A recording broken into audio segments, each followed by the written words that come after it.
Minority Leader, who is a very good friend of mine too. I fully understand your concern in your privilege speech, that you would like our government to be more responsible and to adjust their professionalism and courtesy towards a country that does not even believe in professionalism. Nabanggit kanina po ng isa nag-interpolate na baka mawala yung mga OFW natin sa mga bansang yan. Meron naman tayong ibang market mapupuntahan. At times, in order for us to protect the sovereignty of our land, we must bite the bullet, Madam Speaker. Wala pong sino man ang nagpoprotekta ng kasarinlan ng bansa na walang nangyayaring sakripisyo. We must at least make some sacrifices. No? Hindi ko sinasabi dito yung tigmaan. Sapagkat palagay ko, malayo sa isipan ng Chinese government na makipagdigma sa maliit na bansang ito. Bakit hindi natin gayahin ang Malaysia, ang Indonesia? Ang Indonesia, pinasabog yung isang barko ng China nung sila ay nagpunta ron sa Indonesian waters. Oo. Hindi natin sinasabi na magpasabog din tayo ng barko. Pero, Indonesia and Malaysia were able to protect their sovereignty as a people. Why can't we? Hindi po ako naniniwala na gagawin po ng napakalaking China na tinatawag nating superpower na patulan ng isang maliit na bansa na katulad natin. Binubuli na ho tayo wala kayong makikitang komunista na hindi nakakakilala sa Diyos na magiging profesional at magkakaroon ng kortesiya sa bansang katulad natin. Hindi lang po tayo ini-insult, niloloko pa tayo Gusto kong sabihin sa inyo, nung kami nagkakaroon ng Quadcom, we were able to establish that more than 300,000 illegal Chinese came to the Philippines. And we were able also to establish that some of those Chinese were part of the People's Liberation Army na pinadala dito. Oo. At nag-establish ng POGO. Akala niyo ba maniniwala ako na walang kinalaman ng China sa pag-i-establish ng POGO dito sa Pilipinas? May kinalaman po yan. Ako, nagtataka nga ako kung bakit ang karamihan ng mga Chinese na nagpunta dito may pera Oo. Samantalang doon sa China, Madam Speaker, naghihirap po ang mga tao doon. Ang mayaman doon yung members lamang ng Politburo na wala pang 3 million. Subalit, karamihan ng agricultural lands ng China, may hirap. They cannot even own their lands. They cannot even build their own houses. You see? Nakakapagtaka kung bakit napakaraming Chinese ditong galing sa mainland China na ngayaman. Oo. Nakakabili ng malaking property. Sumusuporta sa mga politiko ng pera. Na-establish din namin yan, Madam Chair, my dear colleague, sa Quadcom hearing namin, na ang ibang mga Chinese na nagpunta dito, nagbigay ng pondo sa isang mga politiko natin. Na-establish po yan. Na-establish din natin na karamihan ng mga trolls dito na tumitira sa ating mga political leaders ay pinapuntuhan ng Chinese government. Ibig sabihin lamang niya, Madam Chair, hindi marunong ng kortesiya at professionalism ang isang komunistang walang pagkakilala sa Diyos. Yun ang gusto ko bang sabihin. Now, of course, the concern of the Minority Leader na maging professional po at courteous ang ating mga spokesperson. Ako wala po ako nakikita na itong si Commodore Tayerla ay hindi po naging professional sa kanyang pagkasalita. I'm also blaming the Department of Foreign Affairs who, despite the fact that I have given more than 200 note verbal to China, yet nothing has been done lately by the Department of Foreign Affairs. Hindi lang yan, Madam Chair. Ako din nagtataka ako kung bakit among the 300,000 Chinese na nanditong illegal, ang napadeport lang, wala pang 6,000 ng Bureau of Immigration. Yun ang pinagtataka ko. Ako'y nagtataka din kung bakit meron pang 10,000 na illegal POGO na mga Chinese mismo ang nagpapaandar nito sa buong bansa natin. That is a question that should be answered. Pero hindi lang yan. Bilang chairman po ng Committee on Human Rights, ano po bang ginawa ng Chinese government? Nung pati ang mga fisher folk natin, pinasabugan ng water cannon. Ano po bang? Yung po ba yung makatarungan po ba yun? Yung po ba walang human rights violation yun? Pumunta po kayo ng Zambales. Pumunta kayo ng La Union, pumunta kayo ng Pangasinan, kung saan hindi na nakakahuli ng maraming isda ang mga fisher folk natin dahilan sa ginagawa ng mga Chinese warship na napupunta sa Pilipinas. In fact, Dapat nga tayo na mag-complain na napakarami ng human rights violations ang ginagawa ng China dito sa ating bansa na hindi, kahit na ang United Nations, ay hindi po nila iniimbestigahan ang mga bagay na ito. Now, with due respect to our minority leader, na alam ko po na malakas ang boses niya. Oo. Pero malakas din po ang boses ko. Oo. At malakas din ang boses ni Congressman Rufus Gutierrez. Pareho kaming malalakas ang boses. But the thing is this, whether our emotions are high, this is not fighting each other, but this is fighting the enemy that we have. And who is the enemy of this land? China. China. Oh, ako'y nagpapasalamat sapagkat nabanggit po ng ating minority leader na kahit kailan hindi niya kakampihan ang China. Sapat na po sa akin marinig yan upang sabihin sa niya, ito pong si minority leader natin ay talagang makabayan po yan. Makabayan po yan. Naniniwala po ako dyan. Kaya din po, ang lahat ng ating mga Congress nandito. Gusto ko lang sabihin, Madam Chair, na yung human rights violations po ng China sa ating mga fisher folk, doon sa Zambales, nakausap ko po sila eh. Nakausap ko sila. Mga walang bahay yan, walang tirahan yan. Ha? Nagdidepend lamang yan doon sa nahuhuli nilang maliliit na mga isda. Ngayon po, halos wala silang mahuli. Oo. Ano po ba? Gusto ko lang tanungin po ang ating minority leader. Ano po ba ang magagawa natin? Ano pa ang magagawa natin upang tumigil na ang China na ginagawa dito sa ating bansa? Samantalang nagawa na ng Coast Guard ang gagawin po nila. I would like to find out from our minority leader, no? Hindi ko narinig sa kanyang privilege speech kung meron siyang solusyon sa mga bagay na ito. Binanggit lang niya, Madam Chair, ang professionalism. Binanggit niya ang courtesy. Now, I would like to find out what kind of professionalism and courtesy that the Coast Guard need to have in order to check the abuses being done by the Chinese government over this small country called the Philippines na mahal po nating lahat, Madam Chair, my dear colleague. Madam Chair, bago ko po sagutin yan, yung tanong na yan, gusto ko rin po magtanong muna kung if you will allow me. Kailan po kayo last na nagpunta ng China? I think, China? Ay, hindi na po ako napupunta ron mula nung binubuli tayo. Oo, hindi na ako napupunta ron. Yung last na nagpunta po kayo, last na nagpunta kayo. Years na po yun, taon na. Kaya Madam Hindi na po Speaker, ako I would napupunta. understand na sinasabi po niya na walang mga bahay, mahinang agrikultura, Madam Speaker, dahil hindi pa pala siya matagal na. Ang Mr. China po ay nung ako nagpunta ng China, ako po yung naglibot sapagkat doon, pinipersecute ang mga Kristiyano. Marami kami mga pastor na hanggang ngayon nakakulong pa sa kulungan ng China. Kaya ako nagpunta sa China about several years ago to have a fact-finding mission on how many of our pastors are still in jail. Madam Speaker. Madam Oo, Speaker, marami po. pa eh. Marami pang nagtatago ng mga Kristiyano ron. I would like to declare to the whole world that China is one of those countries that are still torturing and persecuting many Christians in this world, Madam Speaker. Kaya ako nagpunta ng China several years ago. Pero alam nyo, Madam Chair, my dear colleague, nung binubuli na po tayo ng China, naku, hindi pa na ako nagpunta ron eh. Hindi na ako eh. Yun po ang sagot ko, Madam Speaker. well, para sa kaalaman po natin ng ating pero siguro alam naman niya yan, ang China po ay pangalawa na sa ating GDP sa buong mundo.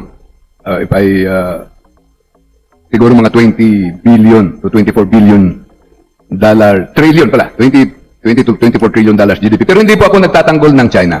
Ang sinasabi ko lang, professionalism, yung conduct natin.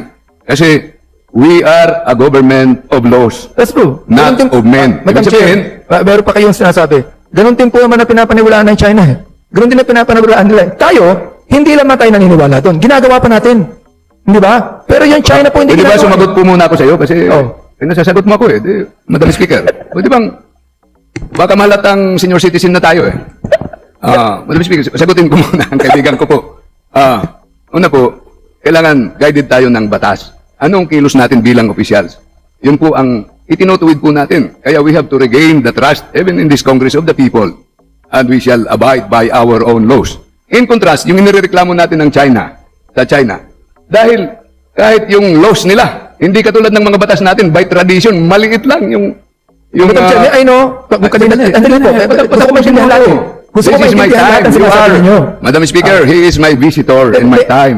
So, kindly let me finish. Opo. May I just know, to whom should we regain the trust? Binanggit niyo kanina eh. To whom? To our people. To our people.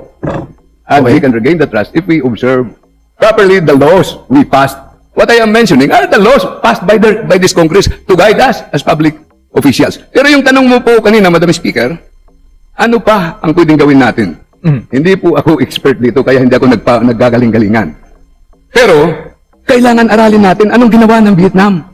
Anong ginagawa ng Vietnam na they are protecting their territory, pero tahimik sila. Anong ginagawa ng mga bansang minention mo na they are protecting their territory, pero hindi kasing ingay natin. You know what I am worried at? Siguro, hindi naman sa pagmamagaling. Pero malalim ang pag-aaral ko sa bansang ito.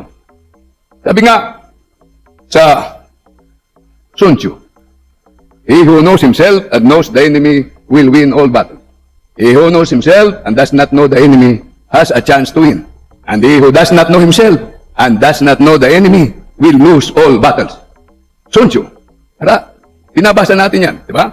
Kaya kailangan natin malaman sila, mapag-aralan. Pangalawa, alam nyo iba ang bansang yan. Yung mga European countries, sumakop yan. Nag-colonize, di ba? Kinolonize tayo ng Espanya, sinakop tayo ng Japan, kung ano-ano. Pero in the end, hindi tayo ma-maintain, binitawan po tayo. Kasi hindi nila ma-maintain. Pero yung China, napaka-awkward ng sitwasyon ng China. Expand ng expand yan. At ang pinuposisyonan nila, yung mga neighbors lang nila. To the extent na in the 12th century, lumusob si Kublai Khan. Nilusob niya yung China. Pero alam niyo po, in the end, nalusob niya ang China, pero siya ang na-convert, si Kublai Khan ang naging Chinese, at ang Mongolian Empire napasama sa buong China at naging Mandarin na rin ang salita, pati kultura. Ang sumunod, yung Manchurian Empire, lumaki na naman ng lumaki. Hindi sila sumasakop sa malayo. Nasa neighbors lang nila at nag-i-expand. Dito po ako. Kailangan hindi lang maingay tayo, pero methodical po tayo dito. Aralin ng malalim po ito.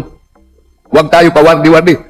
Una, I am commending all our officials in government who are exerting all their efforts to protect our beloved country. Pero, kailangan ng mas malalim pa na pag-aaral how we can survive this. Kasi nandyan na. Sinasakop na po tayo. At ang sabi ko sa iyo, kahit sa Tibet, sa bandang India, may problema sila sa lahat ng territories dahil expand po ng expand. Yun po, Madam Speaker. Madam Speaker, hindi kaya maaari, I'd like to ask our esteemed colleague here, sapagkat tayo na ngayon ang lead ng ASEAN. Hindi ba posible na bilang lead ng ASEAN, ay tawagin po natin lahat ng mga leaders ng ASEAN upang magkaroon ng isang resolution, upang, hindi naman laban sa China, kundi irespeto lamang ng China ang ating kasarinlan. Do you think it's possible that the ASEAN can do something about that? It is possible, Madam Speaker. Saka may forum naman tayo na tayo ang host dito sa ASEAN. Pwedeng mga nandito yung ating mga counterparts, pwede rin natin mabulungan po yan, ma-request yan. Pero kailangan pa rin ang ating foreign affairs ang kumilos po dito. Sila ang pinigyan ng authority ng ating bansa na maging aktibo kung anong direksyon. Siguro kailangan natin ng briefing dito. Therefore, Kung nakatayo po ako dito at nagpapahayag ng ganito, apparently walang nag-briefing sa atin sa Congress kung ano ang direksyon natin. Therefore, Walang Madam Chair, pumapasyal sa ating opisina para ipahayag saan tayo patungo. Ang ginagawa po natin, appropriate lang tayo ng mga pondo sa Coast Guard, sa Foreign Affairs, sa Department of National Defense, appropriate. Pero hindi naman naklaklaro dahil pag sa interpellation lang natin sa budget hearing, hindi po kakasya ang oras, palagi po tayong nagmamadali. Ito yung panahon, Madam Speaker, na pasyalan tayo mag-schedule. Yung majority ay i-brief anong strategy natin at ang minority. Hindi lang yung mga pakunti-kunting mga NGO, kung ano-ano dyan. Hindi po kaya yan. Kailangan kilos ng buong bansa po ito. therefore, Madam Chair, with your privileged speech, my dear colleague, siguro kinakailangan kasunod niya resolution na to ask the DFA for a briefing with us and the Bureau of the Immigration also to ask for a briefing with us so that we could be able to solve this problem once and for all. But also, to let you know, Madam Speaker, my dear colleague, na hindi tayo, kahit na anong gawin nating professionalism, hindi po tayo irerespeto ng Chinese government. Hindi nga nila nirespeto ang Taiwan eh. For so many years now eh. Tayo, irerespeto pa? Hindi po. I just would like to inform each one of you, the Chinese government is a bully. They will continue on bullying the Philippines. Kaya nag-iingay po tayo so that the whole world may know. Napakarami nating mga allies na sinasabi.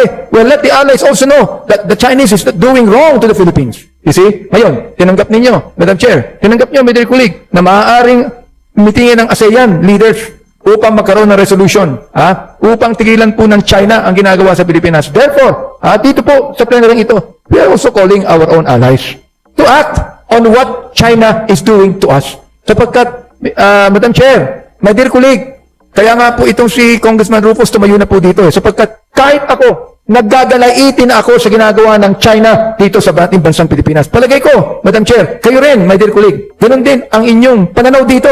That's the reason why nagiging concern ka sa maaaring gawin po natin. Tama po ba ako doon, Madam Chair? Tama po ba ako sa aking binanggit?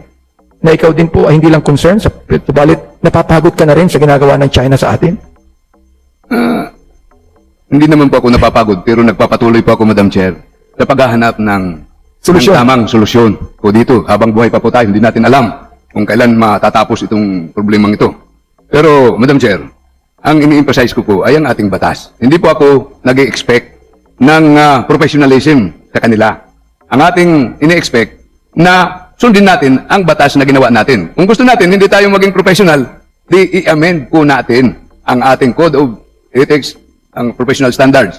Para hindi naman mapunta sa problema ang tulad na tao ni Commodore Tariela. Amindahan po natin para wala tayong, sabi ko nga sa'yo, may mga dalawang higanting nag-aaway, nasa gitna po tayo. Diba? Anong gagawin po natin? Pero may maliliit din naman na bansa sa kapaligiran natin. Tahimik naman sila, hindi naman ganun kaingay sa atin. Ano ba ang ginagawa nila? Aralin naman po natin. At kung may oras pa siya ang ating kaibigan na congressman, pasyalan din po natin, aralan natin yung China para malaman natin kung ano yan sila. Madam Chair, isang bagay na lang gusto kong sabihin. No? Unang-una, palagay ko, wala pong na-violate na batas tungkol sa professionalism.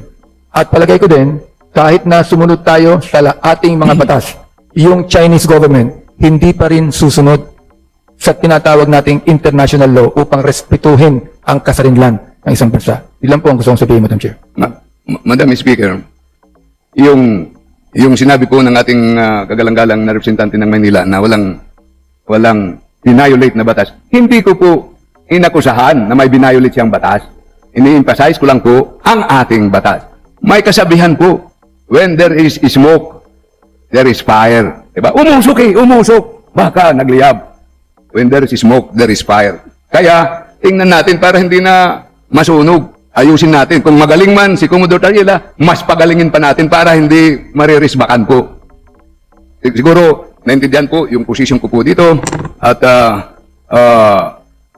sana madipinsan natin ng mabuti ang ating minamahal na bansang Pilipinas. Maraming salamat po, Madam Speaker. Majority